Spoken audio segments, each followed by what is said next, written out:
So quickly, I'll go through this 2-year war, 90,000 tons of munitions. There's over 60 million tons of rubble there, and tens of thousands of fatalities. Through the ceasefire, we were able to get to through the 20-point plan, ceasefire, release of hostages. Getting the UN resolution passed was a huge, huge effort, really thanks to Mike Waltz and the whole team there. They did an incredible job. And we've then, with the help of the UN, we've worked very, very well with them. This is why you need a new organization like the Board of Peace to work with the UN. I want to thank Tom Fletcher. Did an incrediable job of really getting it going. We've done historic humanitarian aid. Going forward, number one thing is going to be security. Obviously, we've been working very closely with the Israelis to figure out a way through de-escalation. And the next phase is working with Hamas on demilitarization, which I'll talk about in a second. But without security, nobody's going to make investments. Nobody's going to come, build there. We need investments in order to start giving jobs. We want to take these people. 85% of the aid of Gaza, 85% of the GDP of Gaza has been aid for a long time. That's not sustainable. It doesn't give these people dignity. It doesn't give them hope. And so we want to use free market economy principles. A lot of what President Trump spoke about that he's doing in America, we want to bring the same mindset, the same approach to a place like Gaza to give these people the ability to thrive and have a good life. Let's see. So on the aid, I mentioned the UN. So now people are talking about famine. 100% of the food needs are met, and that's been overabundance. The cost of goods have gone down tremendously. Over 55,000 trucks have gone in, and over 1.4 million pallets. And it's been the largest humanitarian effort done into a war zone that anyone's been able to tell us about. This really has been a great joint effort that everyone's been able to do, and so it's a great thing. We all just heard from Ali. We have been so impressed. Steve and I were speaking to him and the entire committee. Such bravery of these people to step up. And we've worked with the Palestinian Authority, who's been helping us as well. But this committee is the first time it's a technocratic, apolitical committee. I really want to thank the Arab partners for helping us select the right people to do this. And we just need to believe in them and support them. I put this up here. It's probably a little too small for me to read, but this is really important if you saw the mission statement. So Hamas's mission statement was, we need to destroy the state of Israel.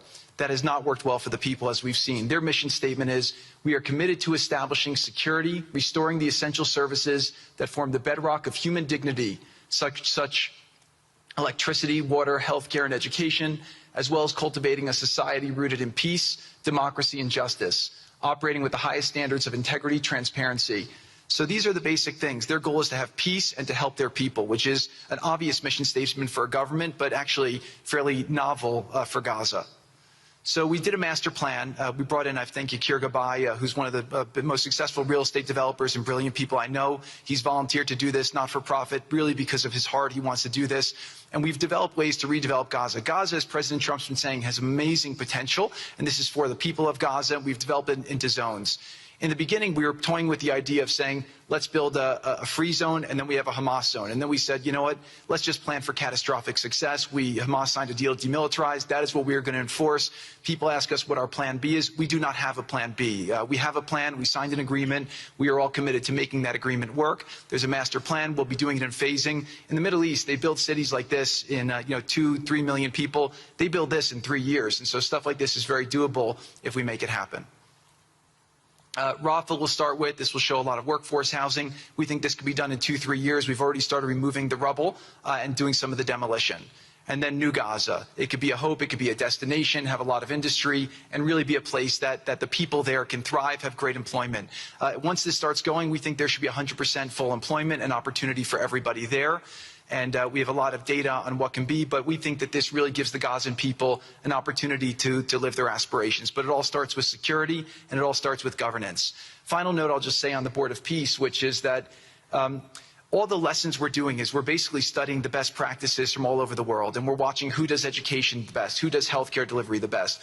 All of these things it's not secret IP. All this is IP that the Board of Peace is going to make public, and we want to encourage all the countries to be able to follow these best practices. A lot of the things that President Trump is doing in America, if they're working, we should all be copying them. If we find what's working in other countries, we should be copying them too. And so what the Board of Peace will have the ability to do, if we're successful with Gaza, is really show how do you do peace implementation, which is something that when we got this deal done, we didn't really find too much expertise or know-how on how to do it. So as we're creating this system, hopefully it's something that we can just document these learnings and make them available to all else who want to use them in the future.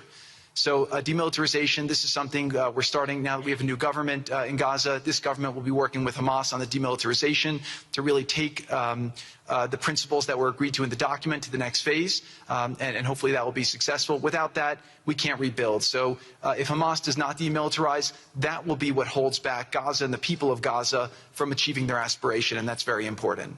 So the next 100 days, we're going to continue to just be heads down and focused on making sure this is implemented.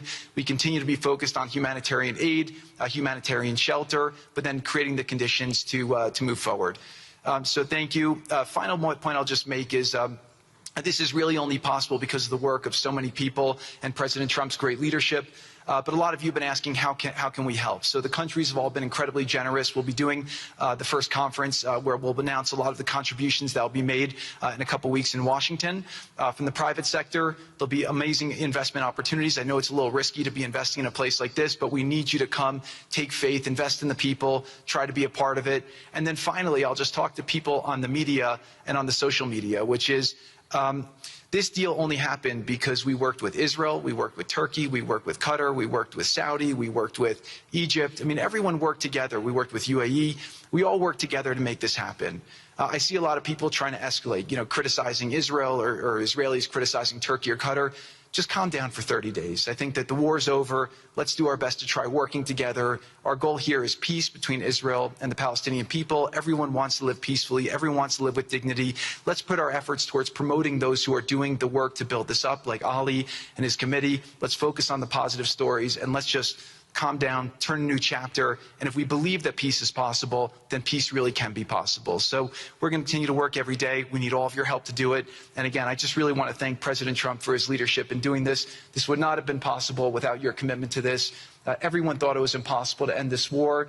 You never gave up. You never stopped. Every time there was a setback, you told us to try harder. You gave us different ideas. And we've made several impossible things happen just in Gaza to date, and there's no reason why we shouldn't be able to make even more impossible things happen. So really thank you for your amazing leadership.